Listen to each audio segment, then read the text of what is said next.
What a remarkable college basketball game we were able to witness over the weekend between Duke and Wake Forest. The Demon Deacons come out on top. We've got the court storming saga that took place after the fact and a whole lot more that we'll dive into some more here on today's episode of Locked On Blue Devils. Hi, everybody. Dick Vitale. Hey, make sure you listen, man, to Locked On Blue Devils with J.J. Jackson. He's awesome, baby. You are Locked On Blue Devils, your daily podcast on the Duke Blue Devils, part of the Locked On Podcast Network, your team every day.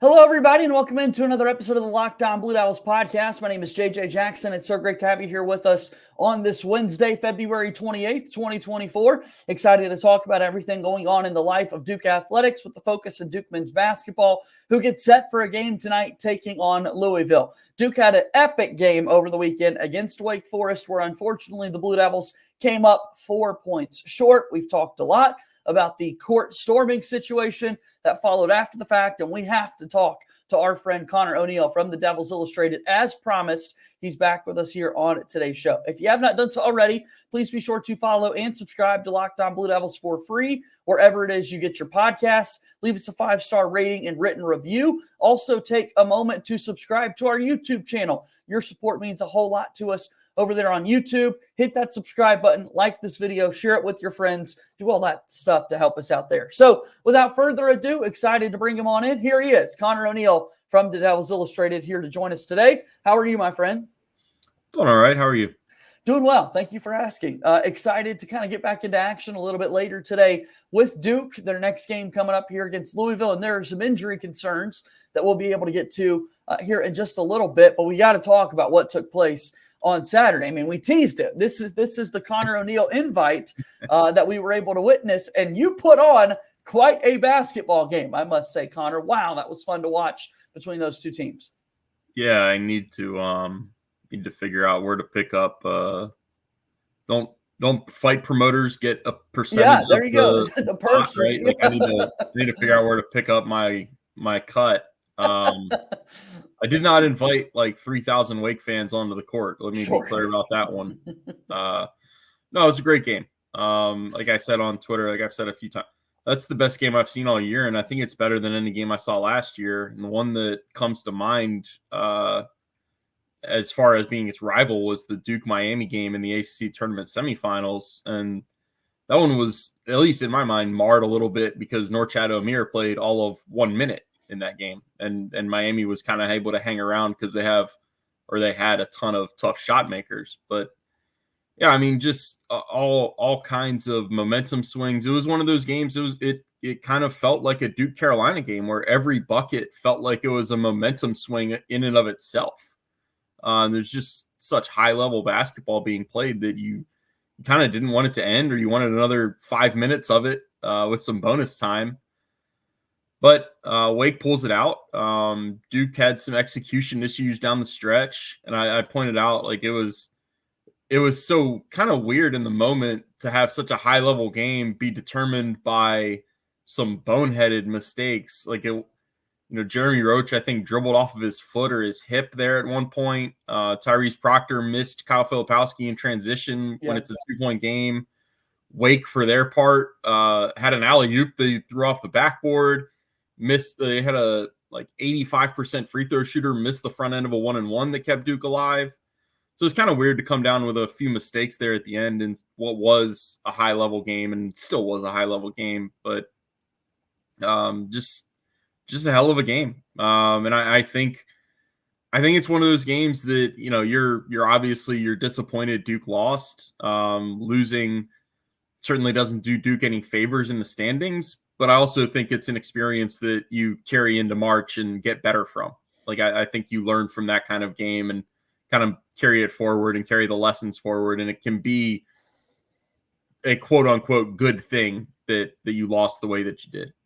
Without a doubt, and as we've talked about with you a lot throughout the course of the season, it is a 40-minute basketball game that is played. With this game in particular, we got to take a look at kind of what happened after the fact and some individual numbers as well. We got to get the Conor O'Neill breakdown as to how all of that happened from your personal perspective. But before we get there, I do want to go back to just, this is a 40-minute basketball game. When you look at the first meeting of these two teams, Wake got off to a horrendous start shooting the basketball, not able to make any shots fall. This was a high-scoring first half that was played, in a first half in which Duke walks in with a 2-point lead. The television broadcast reminds folks that Duke had won 29 consecutive games, the third longest streak in D1 with the halftime lead, and now that has come to a close. But like even the first half was really good basketball and kind of told us this is probably going to be a game that goes the distance. Yeah, that thing was both teams were juiced up. They just seen each other 12 days ago. The crowd was electric. It's kind of the shame of the court storm was it takes away the focus of how great of a crowd it was for Wake. Mm-hmm. Yeah, I mean, that was everything that's good about Tobacco Road basketball. Like that was high level basketball, talented players. Probably, I think there were 4 first-round picks on the court. I think that's Hunter Salas, and I think Kyle Filipowski, Tyrese Proctor, and Jared McCain are all bound to be first-round picks at some point, whether it's this year or next year. In the case of McCain, but just it's really, really good basketball. You can't harp on that enough with this game. Got off to a quick start for both these teams and able to give us a photo finish that we were looking for. Let's get set to take our first break here on today's show, and then when we come back, we'll dive a little bit deeper into the box score, and we got to talk about the court storming situation and a whole lot more here on today's episode of Locked On Blue Devils. Locked On Blue Devils here today is brought to you by our friends over at Gametime. That's right, Gametime is fast and the easy way to buy tickets for all the sports, music, comedy, and theater events that you are looking for. Gametime is the only ticketing app that gives you complete peace of mind with your purchase. You can see the view from your seat before you buy, so you know exactly what to expect when you arrive. There are all-in prices that will show your total upfront, so you're not getting surprised, and you know that you're getting that great deal before you check out. Buy tickets in seconds with just 2 taps. Gametime has deals on tickets right up to the start of the event and even an hour after it starts. It's the place to find last-minute seats. They're obsessed with finding ways to help you save money on tickets. What you can do right now is download that Gametime app today. Use code LOCKEDON, LOCKEDON, for $20 off your first purchase. Once again, take the guesswork out of buying tickets with Gametime.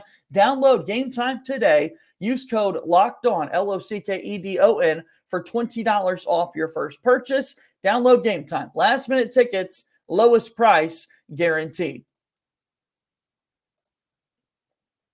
We'll get ready to move forward here on today's episode of Locked On Blue Devils. JJ Jackson alongside my good friend Conor O'Neill from the Devils Illustrated. We're talking about Duke and Wake Forest from this past weekend. Wake wins the basketball game 83-79.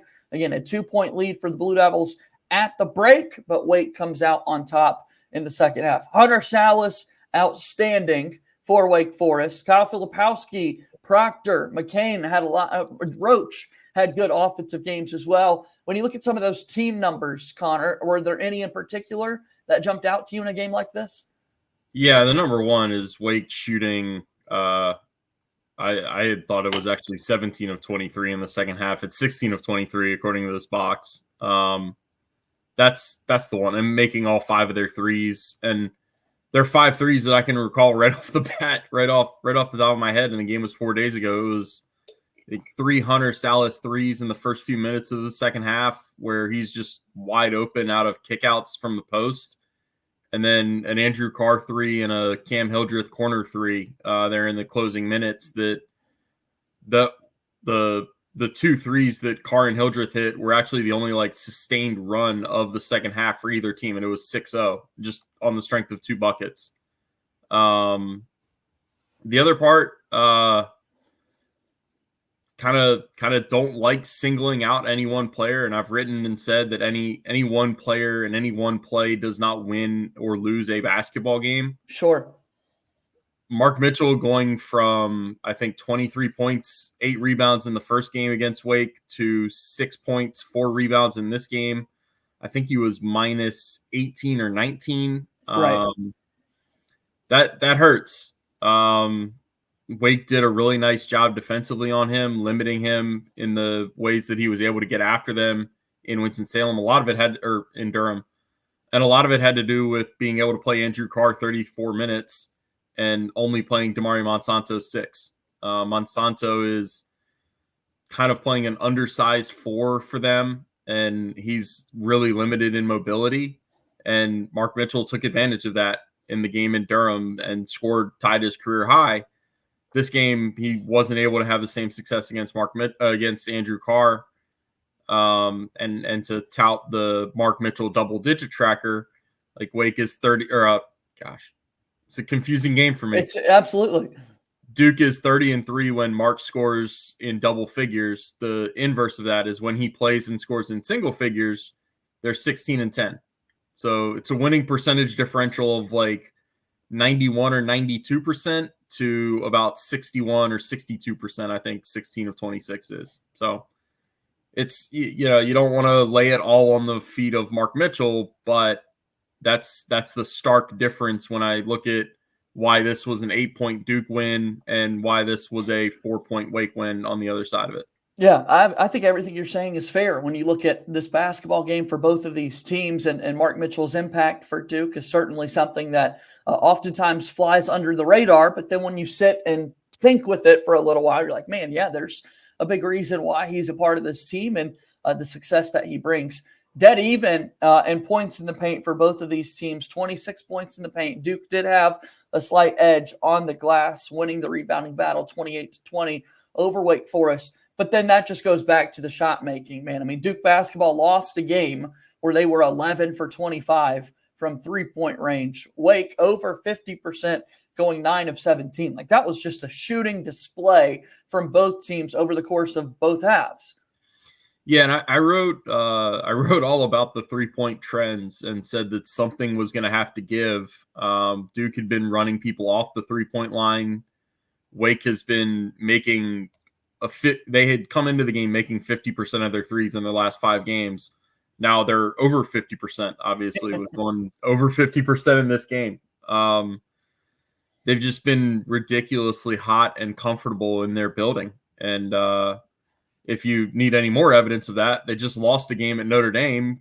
And I think they were something like 9 for 20. They did not shoot well in the second half. I think they might have been under 20 points in the second half, honestly. Or maybe 22 if I'm doing the math in my head right. So at home, like this game was, they're really good shooters. On the road, they're not really good shooters. And that's part of why each of the home teams won in this series this year. And then for Duke, like Wake had been limiting people on 3-point shooting, and Duke had been shooting really well, and Duke still shot really well, and it still wasn't enough.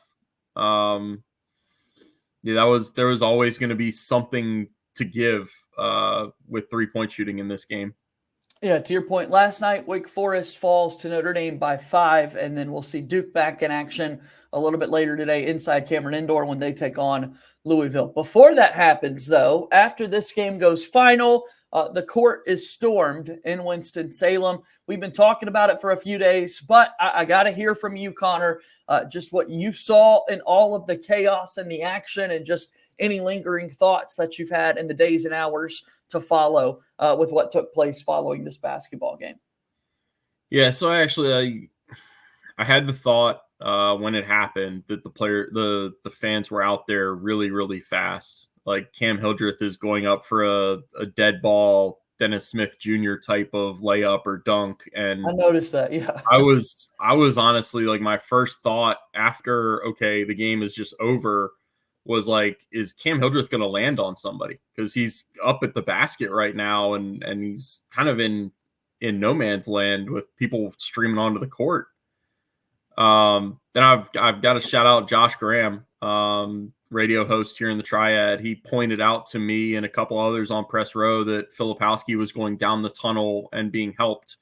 So I only really saw Kyle like for the last 3 steps. At the Joel, there's 2 tunnels that take you onto the court.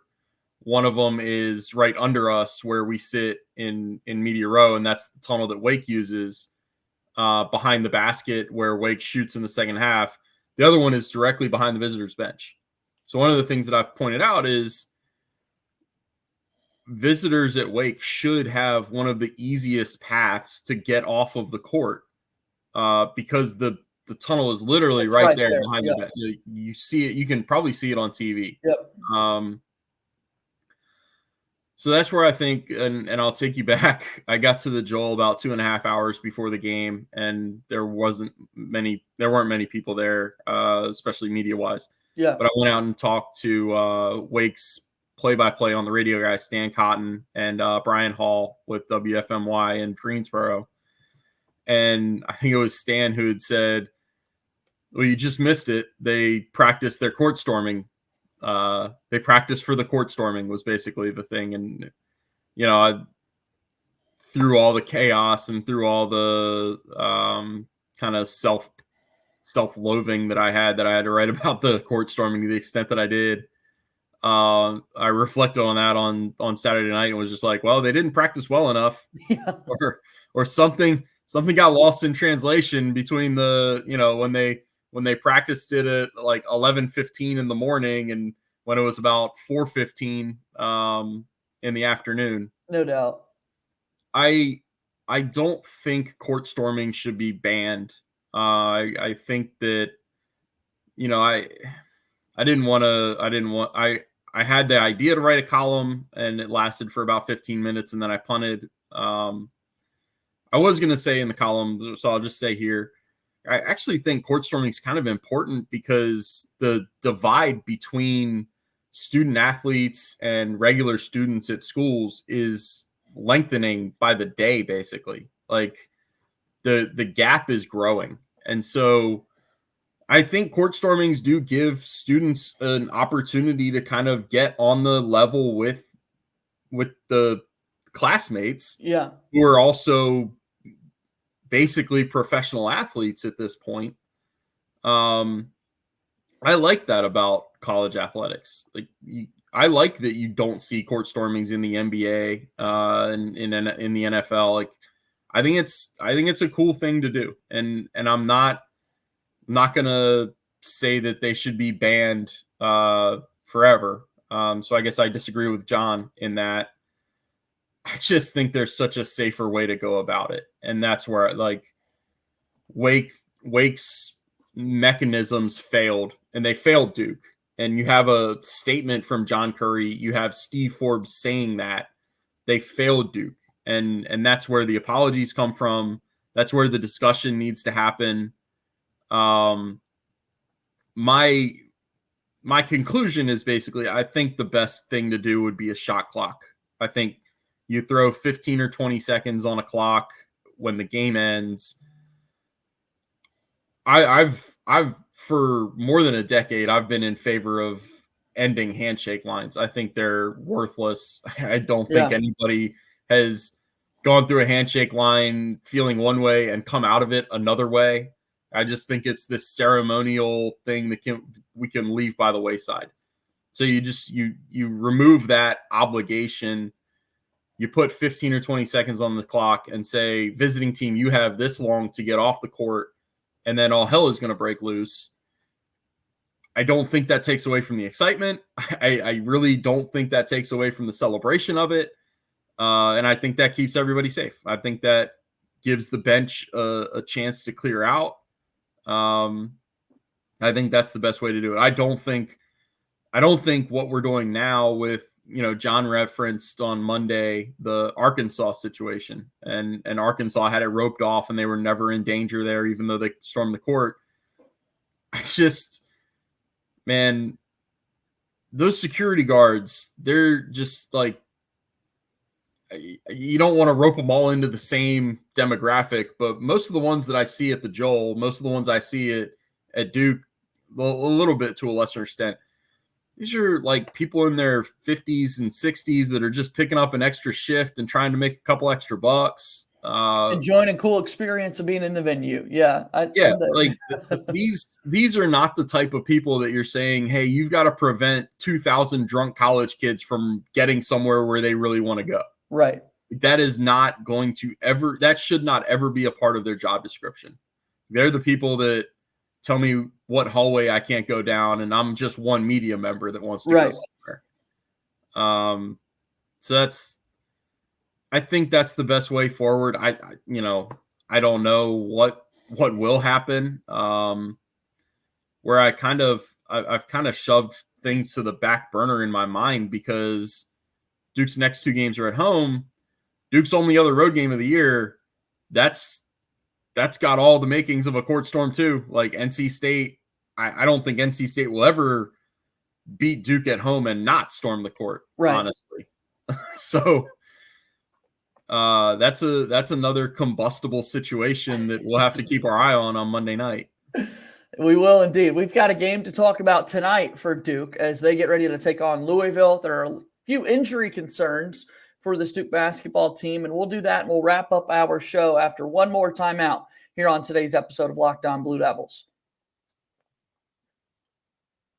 Locked On Blue Devils here today is brought to you by our friends over at FanDuel. This, of course, is America's #1 sports book. We want you to get buckets with your first bet on FanDuel. Right now, new customers get $150 in bonus bets with any winning $5 bet. That's $150 if your bet wins. You can bet on all your favorite NBA players and teams with quick bets, live same-game parlays, exclusive props, and so much more. So just visit FanDuel.com/lockedon and shoot your shot. FanDuel is an official partner of the NBA and the Locked On Podcast Network.